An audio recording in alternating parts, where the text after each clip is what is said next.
Hello everyone, my name is Rajesh Sharma from Global Sydney to Chandigarh. आज my dear friends, USA study visa means F1 जो visa है उसमें क्या क्या interview में questions आते हैं, मैं उनके बारे में डिस्कस करने जा रहा हूँ।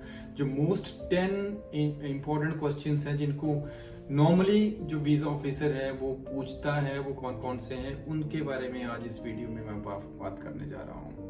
अगर आपको ये वीडियो इन्फॉर्मेटिव यूजफुल लगे तो लाइक और शेयर करें, सब्सक्राइब करें हमारे चैनल को ताकि स्टडी वीज़ा के अपडेट आपको टाइम टू टाइम मिलते रहें।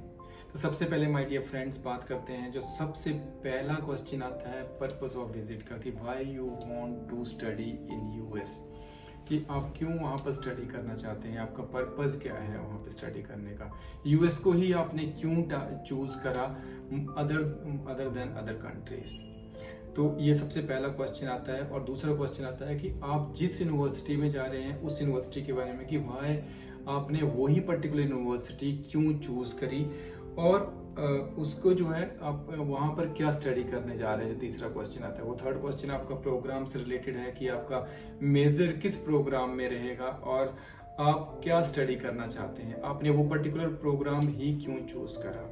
उसके बाद नेक्स्ट क्वेश्चन आता है आपकी एकेडमिक बैकग्राउंड की, प्रीवियसली आपने क्या स्टडी किया हुआ है, उससे रिलेटेड आपको क्वेश्चन आता है, कितना आपका CGPA है या परसेंटेज, इस तरह के क्वेश्चन जनरली पूछ सकते हैं।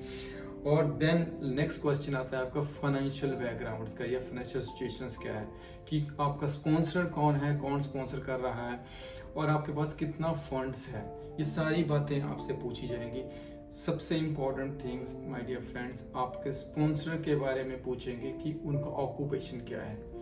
अगर आप अपने स्पॉन्सर का ऑक्यूपेशन अच्छे से बताते हैं तो आपका वीज़ा 99% अप्रूव होने के चांसेस होते हैं, क्योंकि सबसे इम्पोर्टेंट होता है, उनको लगता है कि आपके जो स्पॉन्सर है वो अच्छी जॉब करते हैं या नहीं करते हैं। अच्छी जॉब करते हैं तो उनकी इनकम भी अच्छी होगी और वहाँ पर आप उनकी कंट्री पे यूएस पे डिपेंड नहीं होंगे वर्क पार्ट टाइम जॉब करने के लिए। तो अगर आप अपने जो पेरेंट्स हैं, जो भी आपको स्पॉन्सर होगा, अगर वो अच्छी जॉब करते हैं तो आपके वीज़ा आने के चांसेस ज़्यादा होते हैं। उसके बाद नेक्स्ट क्वेश्चन जो इम्पोर्टेंट क्वेश्चन है that is your return plan क्या है, कि कंप्लीशन ऑफ स्टडीज़, जब आपका स्टडी कंप्लीट हो जाएगी तो उसके बाद आप क्या करोगे, वहाँ पर रहोगे या अपनी होम कंट्री में वापस आओगे। तो आपने वो भी बड़े वाइजली आंसर करना होता है कि यस माय डियर फ्रेंड्स, कि मैं जो है स्टडी करने के बाद इमिडिएटली जैसे मेरा प्रोग्राम या कोर्स जो भी जिसके लिए मास्टर्स या बैचलर्स के लिए जा रहे हैं वो कंप्लीट होता है, तो आप इमिडिएटली अपनी होम कंट्री वापस आओगे और यहाँ पर जॉब सर्च करोगे फॉर बेटर अपॉर्चुनिटीज़। आपको अच्छी अच्छी कंपनीज़ का बताना है कि मेरे पास काफ़ी ऐसी कंपनीज़ है यहाँ पर जिसमें मैं उनको इंटरव्यू के लिए टारगेट करूँगा और वहाँ पर जॉब करना चाहूँगा। देन उसके बाद आपका है कि tie ups. Yes my dear friends, आपका एक स्ट्रॉन्ग टाई अप होना चाहिए अपनी होम कंट्री के साथ, जैसे कि आपकी फैमिली टाई अप हो सकता है, आपके रिलेटिव्स एंड फ्रेंड्स का टाई अप हो सकता है, कि आप यहाँ पर इमोशनली कनेक्ट हो उनके साथ। लाइक कई बार क्या होता है कि जनरली सिंगल चाइल्ड होता है या सिंगल सन या सिंगल डॉटर होती है, तो आप वो रेफरेंस दे सकते हो कि yes I am the single child of my parents, तो I have to take care there, I have that own responsibility to take care of all of them. तो वो अगर स्ट्रांगली आप वाइजली आप अगर अच्छे से आंसर करेंगे इंटरव्यूअर को, तो डेफिनेटली आपका वीज़ा अप्रूव हो सकता है।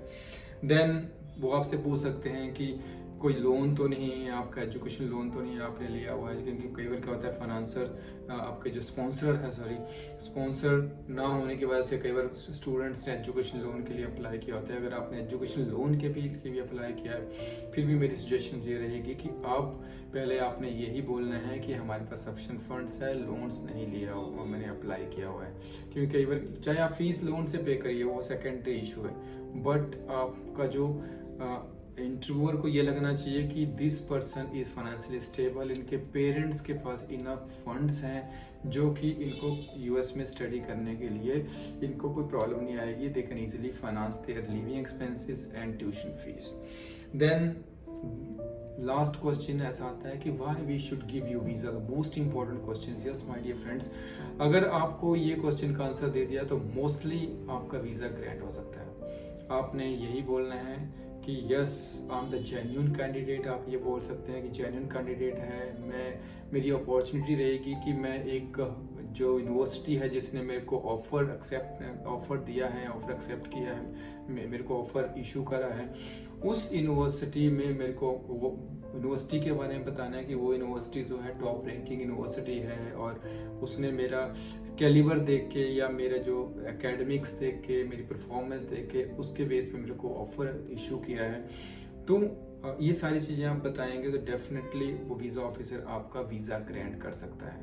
बाकी छोटी छोटी चीज़ें हैं माय डियर फ्रेंड्स, जैसा कि आपको और क्वेश्चंस भी हैं, पर जनरली ये 10 क्वेश्चंस ऐसे पूछे जाते हैं जो कि हर इन 10 क्वेश्चंस में आउट ऑफ 4 to 5 क्वेश्चंस आपसे डेफिनेटली पूछे जाते हैं इंटरव्यू में, वैसे में। दूसरी चीज़ें ऐसी हैं कि कई बार स्टूडेंट्स का क्या रहता है कि स्टूडेंट को थोड़ा सा भी उनको हिंट लगे कि ये स्टूडेंट में फाइनेंशियली स्टेबल नहीं है, या जब इंटरव्यू में लैक ऑफ कॉन्फिडेंस आता है, आपको सब कुछ होने के बावजूद भी उनको लगता है कि ये जो अच्छे से बोल नहीं पा रहा है या अच्छे से वो आंसर नहीं कर पाया है, तो वो भी एक ड्रॉबैक रहता है वीज़ा रिजेक्शन के लिए।